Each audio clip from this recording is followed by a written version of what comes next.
Urgente, Lula prevê rombo de 30 bilhões, mesmo após congelar 15 bi. Outra informação, Alexandre de Moraes foge de coletiva de imprensa com a desculpa, vou ao banheiro. O ministro chegou a reunir os jornalistas após um evento do LIDE em São Paulo, mas saiu da sala quase imediatamente e não voltou mais. E para completar aqui para vocês, polícia prende sócio de Nego Di em Santa Catarina. Vou trazer aqui para vocês as principais informações do dia de hoje. Lembrando que é muito importante você deixar o seu like e compartilhar essa informação nas suas redes sociais. Preste bem atenção nessa informação que já está na sua tela.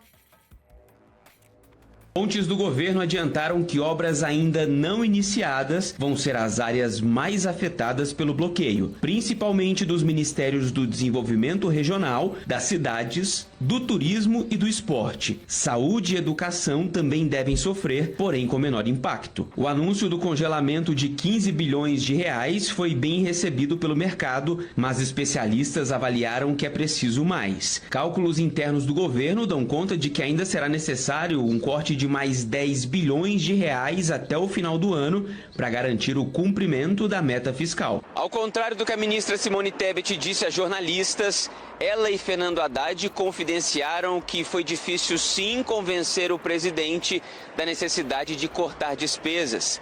Agora, a estratégia da equipe econômica é ir aos poucos, comendo pelas beiradas, para mais uma vez ter o apoio de Lula para passar tesoura. Urgente, Moraes diz que a iniciativa privada contribui para a insegurança jurídica do país. Ministro do STF criticou empresas que vão à justiça com milhões de processos que já sabem que vão perder e cobrou nova postura.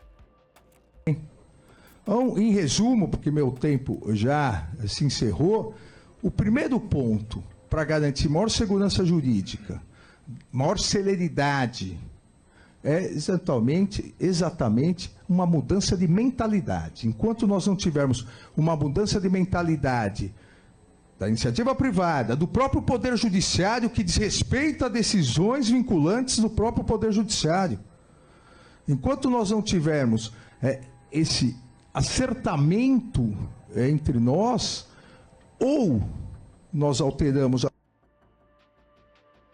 legislação, sucumbência maior, multas por litigância, como outros países têm, uma dificuldade maior de acessar os tribunais superiores, ou nós vamos ficar patinando. Então, esse é um primeiro ponto. Bomba! Sebastião Coelho anuncia que Moraes assumirá o inquérito do servidor que ofendeu Gilmar Mendes em Lisboa. A Polícia Federal está conduzindo a investigação e a comunidade jurídica permanece indiferente.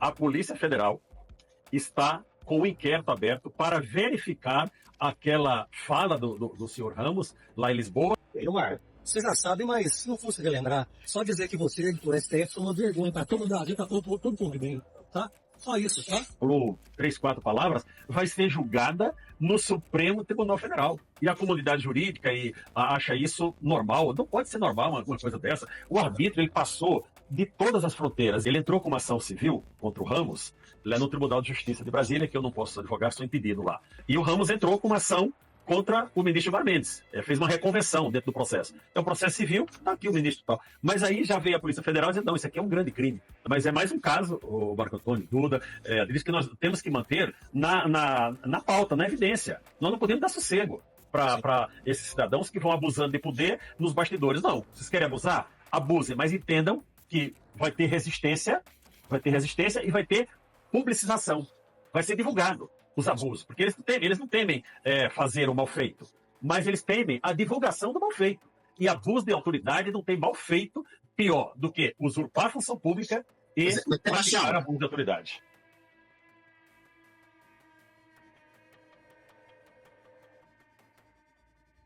que não é mais uma questão de direita ou esquerda, é uma questão de caráter.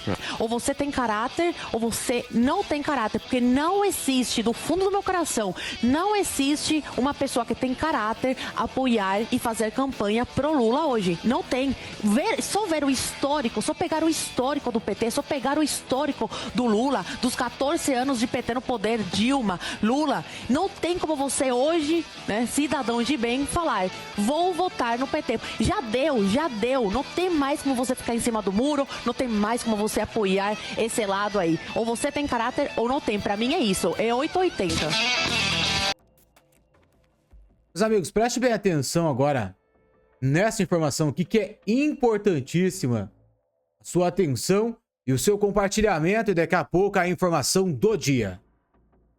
Não tivemos notícia de que o Alexandre de Moraes tenha respondido à carta do Chris Smith. Vai ser utilizado para responsabilização penal do Alexandre nas cortes internacionais. Se eu fosse ele, eu estaria muito preocupada. Eu estaria muito preocupada com o que vai acontecer em novembro aqui nos Estados Unidos. Antes da gente começar, então, a falar das novidades do caso do Daniel Silveira, eu queria falar desse caso aqui, dessa família.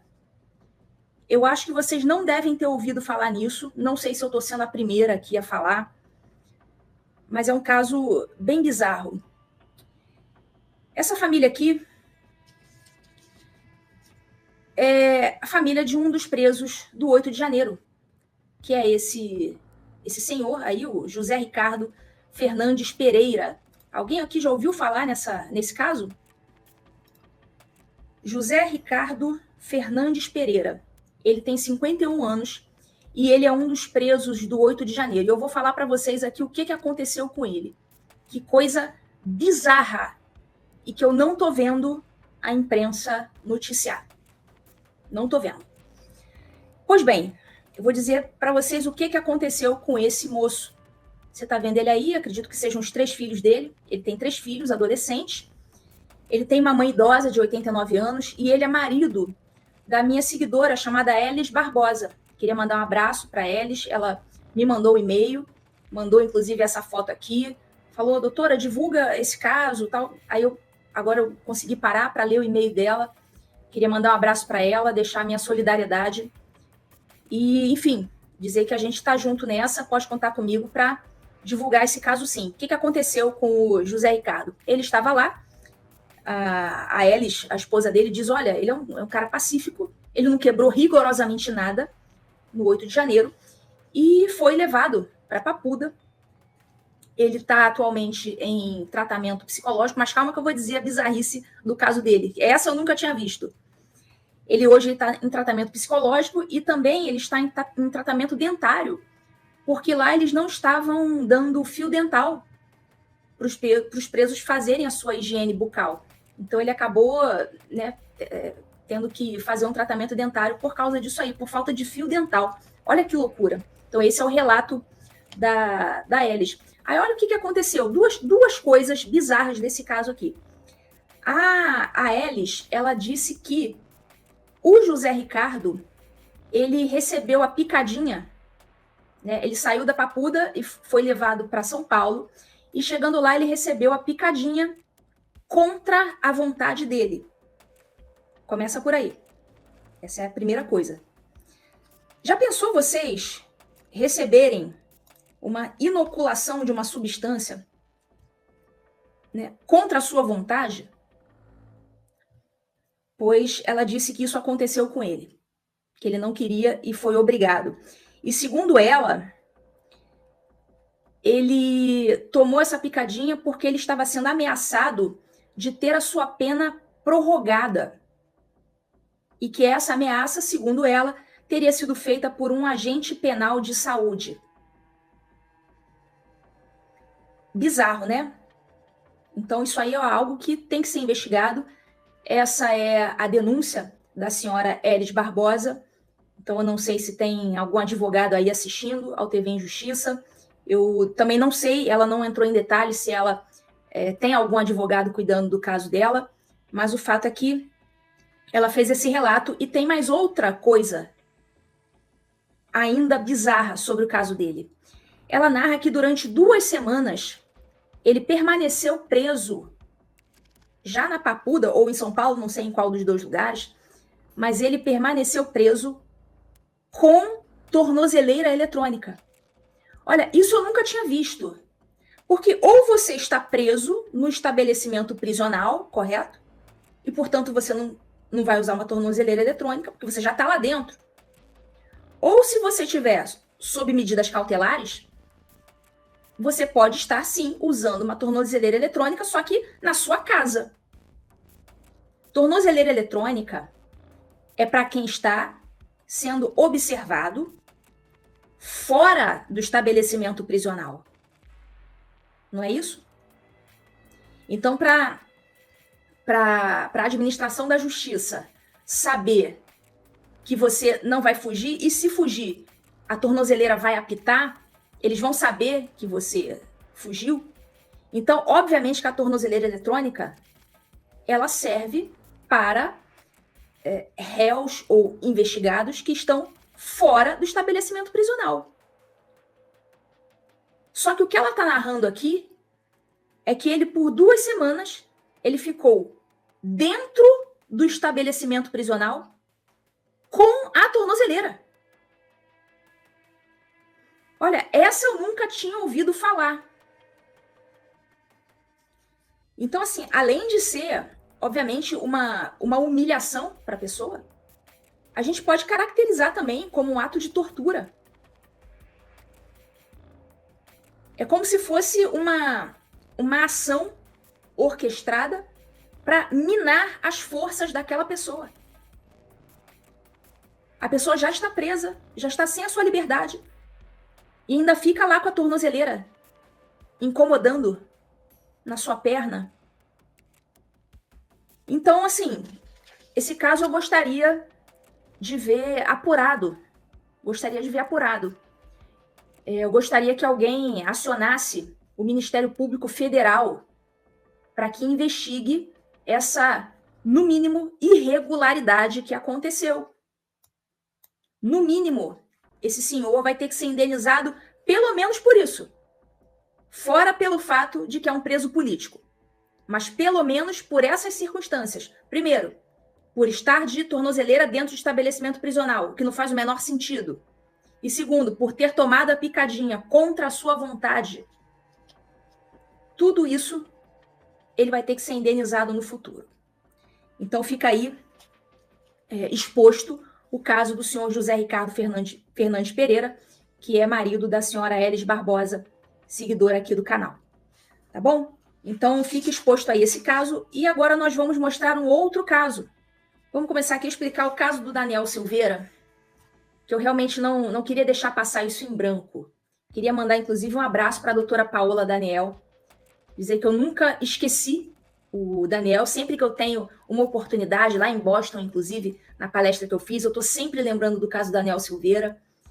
E para a gente aqui nos Estados Unidos, a gente que está em contato com os políticos, com o pessoal das think tanks, é um dos casos mais fáceis da gente explicar para os gringos. Porque é algo tão absurdo que eles rapidamente conseguem entender que esse tipo de coisa só acontece numa ditadura. E tem 2 casos que eu acho que, assim, são uma mão na roda para a gente que está tendo que entrar em contato com essas pessoas, são uma mão na roda para a gente explicar o que é a ditadura do judiciário no Brasil, que é o caso do Daniel Silveira e o caso do Felipe Martins. Os casos do 8 de janeiro, você ainda vai esbarrar naquela pergunta, mas eles não estavam realmente quebrando as coisas, não sei o quê. Aí, tudo bem, a gente rebate esse tipo de alegação. Mas esses 2 casos, Daniel Silveira e Felipe Martins, esses 2 casos não têm mas eles não fizeram isso. Não tem o mais. Você tá entendendo? Esses casos não têm o mais. Mas eles não fizeram isso. Esses são os casos mais fáceis de explicar para o gringo e demonstrar a ditadura no Brasil. Então, o doutor Paulo Faria, que é o advogado do Daniel Silveira, ele já falou que o Daniel está muito bem, inclusive está treinando, tá? Continua fortão, ainda bem, né? Ainda bem. Aliás, ele podia resolver essa parada no ringue, né? Eu sou favorável, Daniel Silveira resolver essa parada no ringue, né? Como antigamente, né? Mas enfim, parece que ele continua se cuidando, tá fortão, tá malhando na academia. Então, assim, dentro da medida do possível, o cara tá conseguindo se manter bem, pelo menos manter a sua saúde. Isso já nos conforta um pouco. E o advogado Paulo Faria veio a público para informar que o Daniel Silveira ele já cumpriu 25% da pena dele. E eu vou explicar por que esse percentual de 25% ele é um percentual que a gente deve prestar atenção, porque é um percentual que é um marco.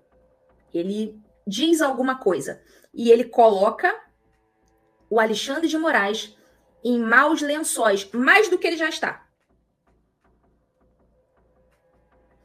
Esse percentual, 25%, coloca o Alexandre de Moraes com mais um problema para ele resolver no futuro nas cortes internacionais. E eu vou mostrar para vocês aqui.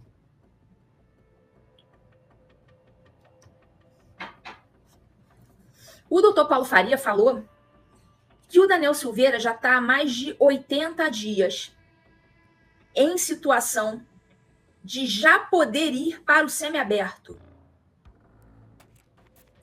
Ele disse que acho que 46 dias já ultrapassados efetivamente e mais uns 36 dias e alguma coisa que ele já obteve por remissão, por leitura, trabalho, estudo.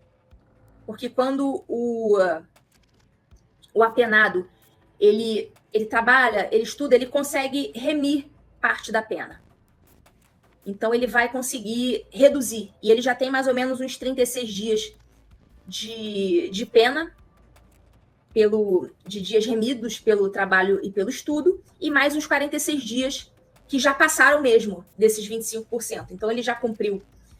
E já está há mais de 80 dias nessa situação de já poder ir para o semiaberto e sendo mantido ilegalmente no regime fechado.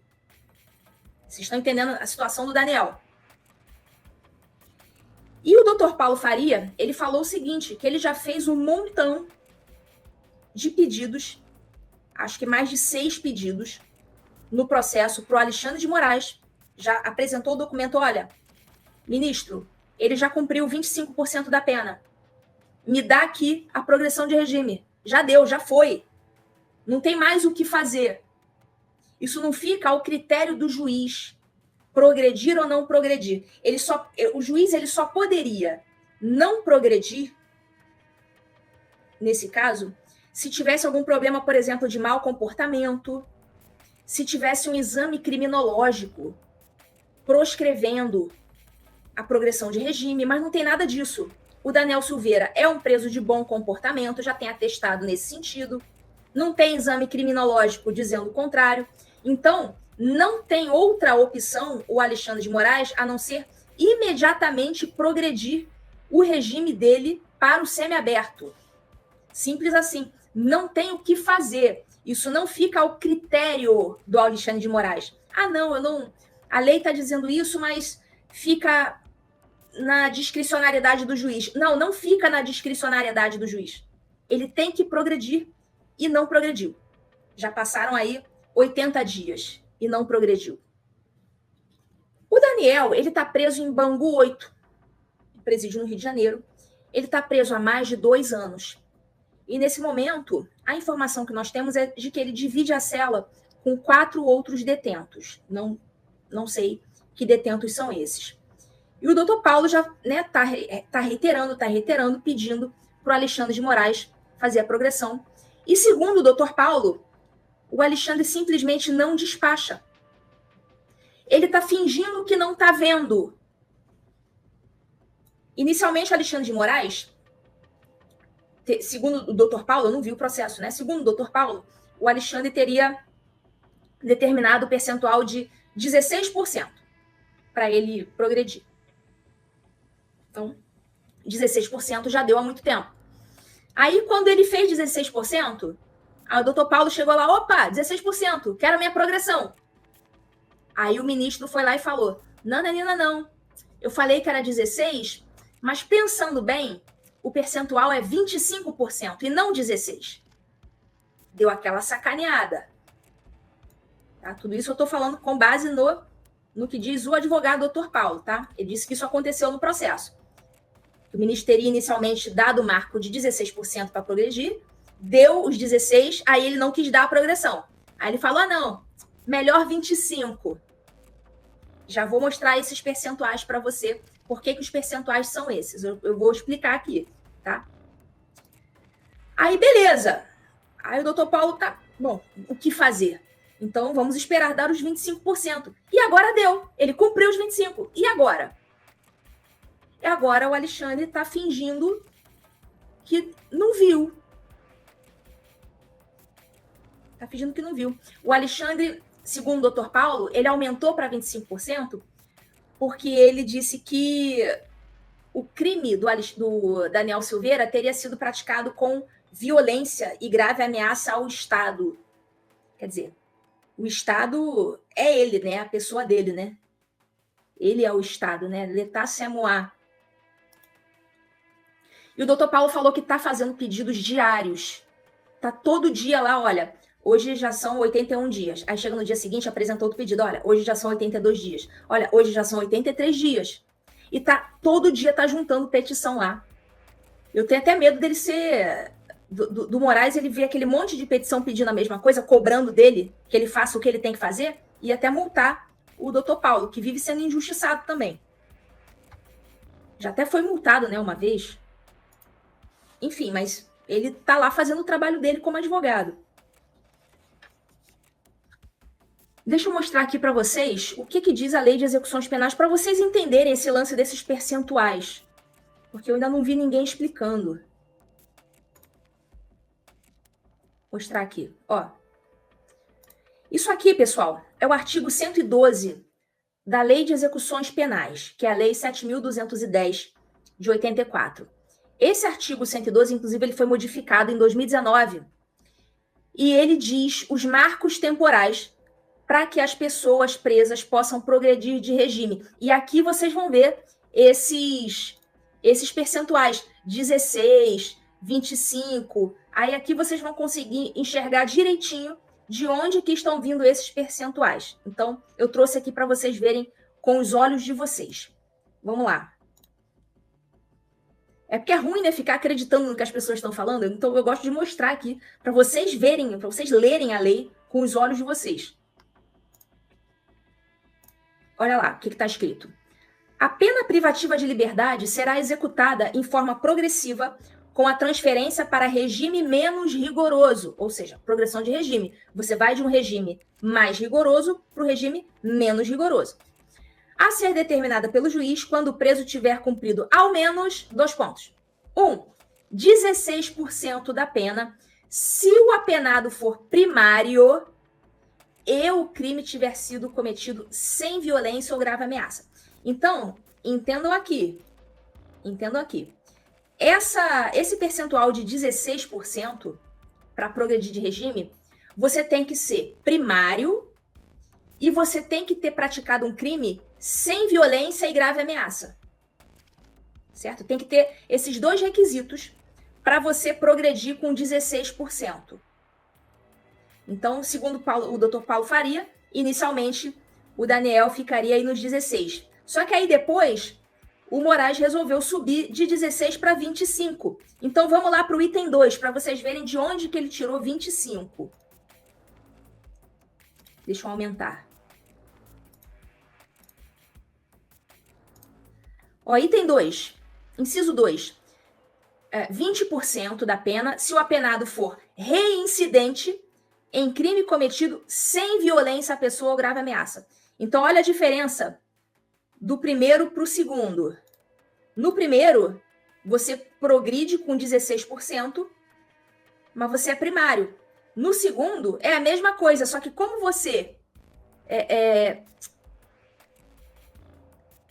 Peraí, deixa eu voltar aqui. Vou aumentar aqui de novo. Ó, no primeiro, você é primário. E no segundo, você é reincidente. Essa é a diferença. Então, se você for primário, 16%. Se você for reincidente, 20%. Nesse caso, ambos, se o crime for cometido sem violência ou grave ameaça. Então, agora vamos subir para o terceiro, 25%. Aí a coisa aqui já muda um pouquinho, olha. Se o apenado for primário e o crime tiver sido cometido com violência ou grave ameaça. Entenderam aí essas frações? Então, as duas primeiras são para crimes cometidos sem violência e grave ameaça. Se você for primário, 16%. Se você for reincidente, 25%. No terceiro, a gente já passa para os crimes praticados com violência ou grave ameaça. Então, no caso, se você for primário, nesse caso, 25%. Essa é a fração que está sendo aplicada para o Daniel agora. E se você for reincidente, aí vai para o inciso 4, que vai para 30%. E aí vocês vão vendo várias frações. Você vê aí, ó, 40% se for crime hediondo e ele for primário.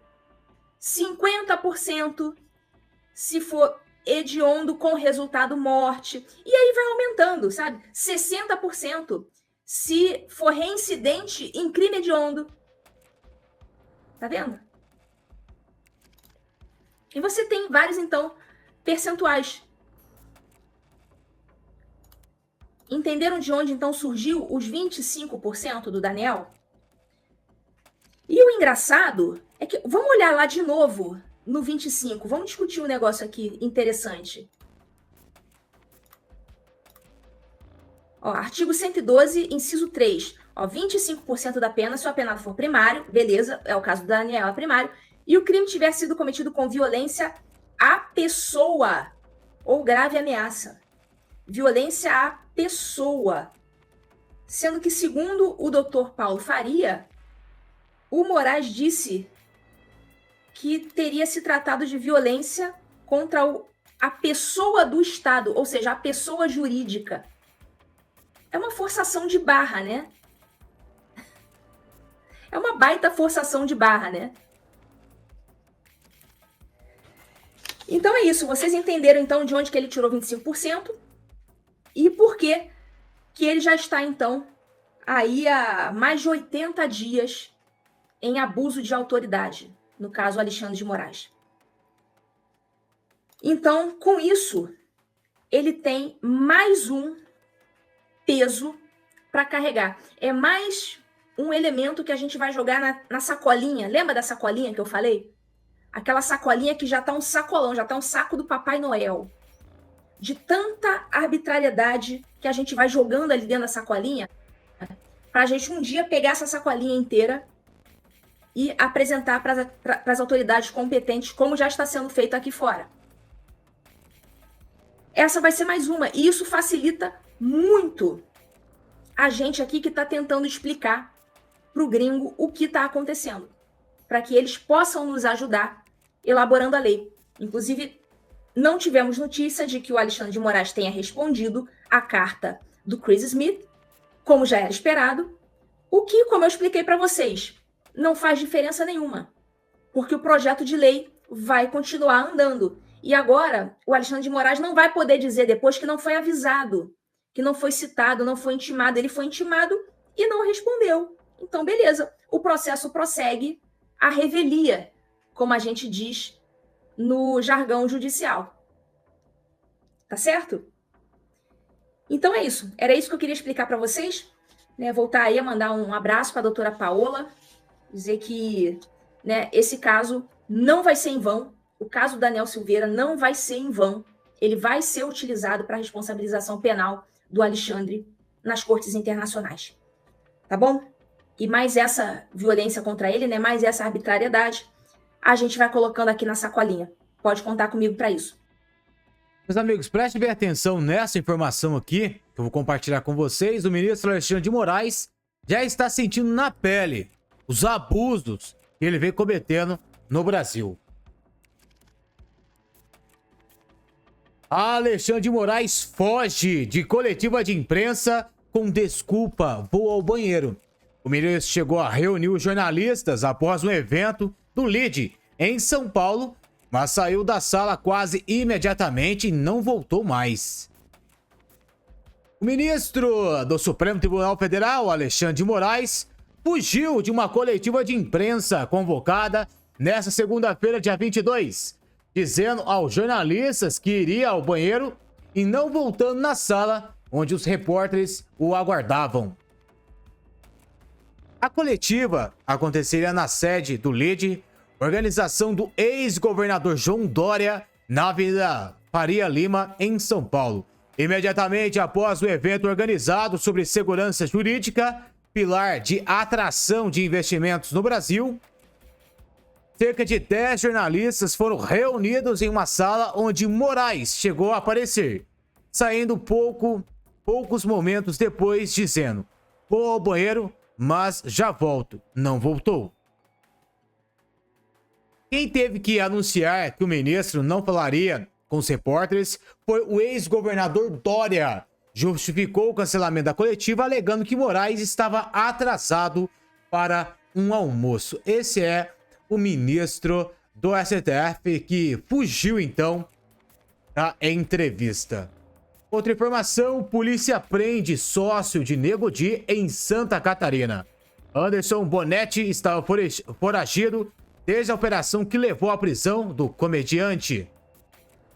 A polícia do Rio Grande do Sul prendeu na tarde desta segunda-feira Anderson Bonetti, sócio do humorista Nego Di. Ele foi encontrado na cidade de Bombinhas, em Santa Catarina, e deve ser transferido ainda hoje para o Rio Grande do Sul, onde ficará preso. Segundo a polícia, uma equipe de policiais gaúchos foi até o local e o viu na sacada de um apartamento. Os policiais entraram no apartamento e realizaram a prisão. Anderson deve passar por audiência de custódia amanhã. Mais uma prisão que acontece no Brasil. E aí, meus amigos, informações importantes, informações atualizadas do dia de hoje. Pedir para vocês em deixar o seu like, deixar o seu comentário e compartilhar esse vídeo nas suas redes sociais. A gente volta a qualquer momento com mais informações.